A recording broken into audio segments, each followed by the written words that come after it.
Hi, welcome back to Loft 801. My name is Diego, and this video is a review of Lightyear, released on June 17th, 2022. It was directed by Angus MacLane, and it is an adaptation from the Toy Story universe. The plot follows Buzz Lightyear as he learns to work with a team and goes on a space adventure. Now, before I hop into my review, I've got to go through my spiel. If you want to support the channel, please take a second to like and subscribe, and hit the notification bell. It is so appreciated. Thank you. And if you did not like or subscribe or hit the notification bell, that is totally fine. I hope I can convince you to do so by the end of this video. Please keep in mind that this review will contain some very heavy spoilers, so continue at your own risk. Lastly, if there's anything that you want to see reviewed, don't forget to let me know by leaving a comment, and I will get to it as soon as I can. Thank you. I'm hopping in 3, 2, 1. Buzz is a naive, know-it-all, one-man team kind of hero, and it backfires on him and his crew, stranding them on an alien planet, Takani Prime. The crew develops a hyperspace fuel crystal, and he volunteers to test it, but he suffers some time dilation consequences. 4 minutes in space resulted in 4 years having passed on Takani Prime. His best friend and commanding officer, Alicia, is now engaged and gifts Buzz a robotic cat therapist, Socks. I personally believe that Alicia and Socks are the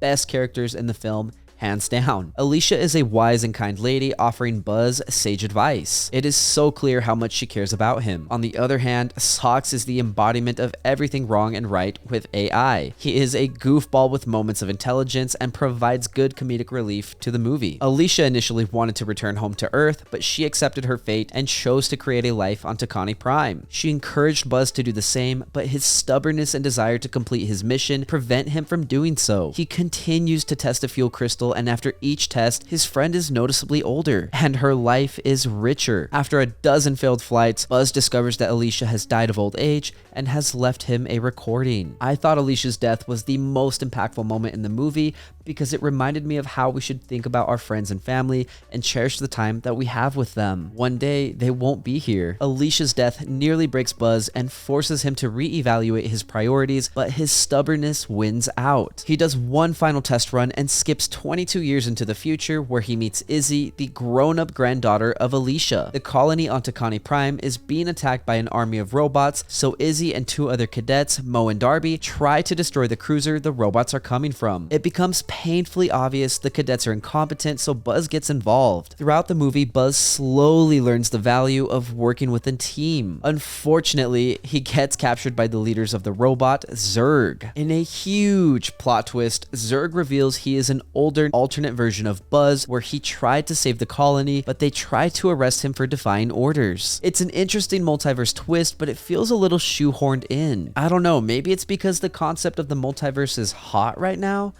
Who knows? Zurg's primary motivation is to go back in time and prevent his crew from ever landing on Takani Prime, and he asks Buzz for help, but he refuses. With help from the cadets, Buzz initiates a self-destruct sequence on Zurg's ship, and they make it back to the colony. Having learned to appreciate working with others, Buzz officially takes the cadets under his wing. There were a couple of things I really liked about this movie, and there were a couple of things that I really did not like. The story itself had a lot of pacing issues, and I struggled to get invested in it. To be fair, I thought the movie was really good up until Buzz took his final test flight. After that flight and the introduction of the cadets, the film quickly became okay at best. This is disappointing because that flight happens early in the film. Additionally, as I stated earlier, the introduction of an alternate Buzz was an interesting twist, but it didn't feel in place for the story. The multiverse wasn't needed for the story, and the writers could have easily left that out and just left Zurg as Buzz's father. Lastly, the story was very low stakes because nobody died or sacrificed themselves for a greater good. Every single character had plot armor, including the cadets, despite their incompetence. Which slightly leads into something else that I initially liked but grew to dislike. The comedy. It was very excessive and felt forced. The jokes from Socks made me laugh because they felt in place and in character, but the jokes from the cadets did not. I thought Izzy, Mo, and Darby were very annoying characters, and despite their good intentions, they came off as silly. Making things worse, I thought Buzz was an annoying character. His stubbornness is what stranded his crew, and I was disappointed in his lack of ability to learn from his mistakes. He's not a villain, but he doesn't come off as the good guy either. I'm disappointed by this because with a few minor tweaks, Buzz could have gone from a very unlikable protagonist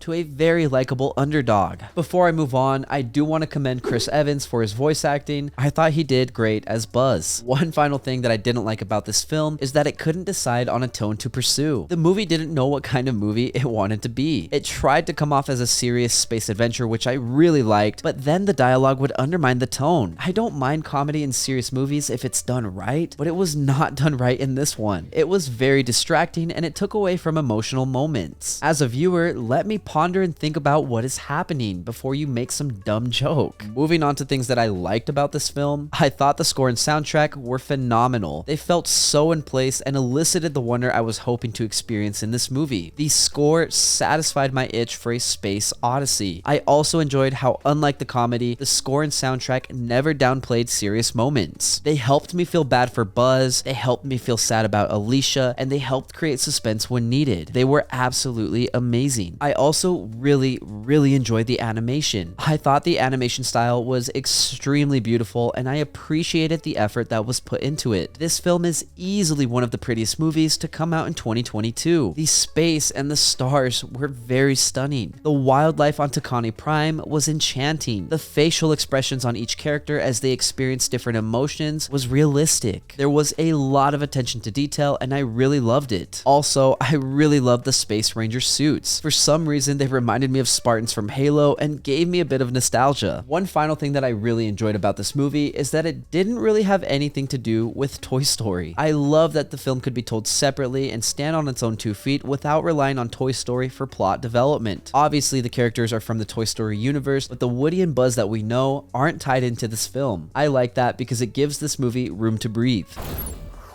Overall, I enjoyed this movie, but I was greatly disappointed by it. I thought it had some fun moments and I was heavily invested in the first quarter of the film. Unfortunately, with the introduction of the cadets, the story went from interesting to cliche and predictable, and I found myself annoyed with their antics. I thought Alicia and Socks were great, but Izzy, Bo, Darby, and Buzz were very annoying. I enjoyed the voice acting by Chris Evans, but I wish Buzz had been written better. Zurg was very cool and I liked his presence in the film, but I wish he would have been written as Buzz's father instead of as an alternate Buzz. The introduction of the multiverse was unnecessary and I didn't feel like the stakes mattered in this movie. However, some really positive things for me were the score and animation. I felt visually entranced, especially with the beautiful shots of space and the space opera playing in the background. Takani Prime had some very pretty wildlife and I'm happy I could see this space adventure play out even if it wasn't perfect. For me, the highs in this film were high and the lows in this film were low. They balanced themselves out to make a decent movie, so I rated this a 6.4 out of 10. If you're a glass half full kind of guy like me, then I would recommend watching this, but if you're a half glass empty kind of guy, then I would definitely not recommend watching this one. There is no point in wasting your time. Thank you for listening to my review of Lightyear. If you enjoyed the content and want to support the channel, please leave a like and hit subscribe. If you did not enjoy the content, thank you for sticking around. I really appreciate it. As always, I would love to read what you have to say, so leave a comment down below and I will respond as soon as I can. Also, if you want to see something reviewed, don't forget to let me know and I will get to it slowly but surely. Lastly, if you want to see some more from me, you can check out my vlogs linked up above or my podcast, Good Friends. Again, thank you. My name is Diego and I will see you next time.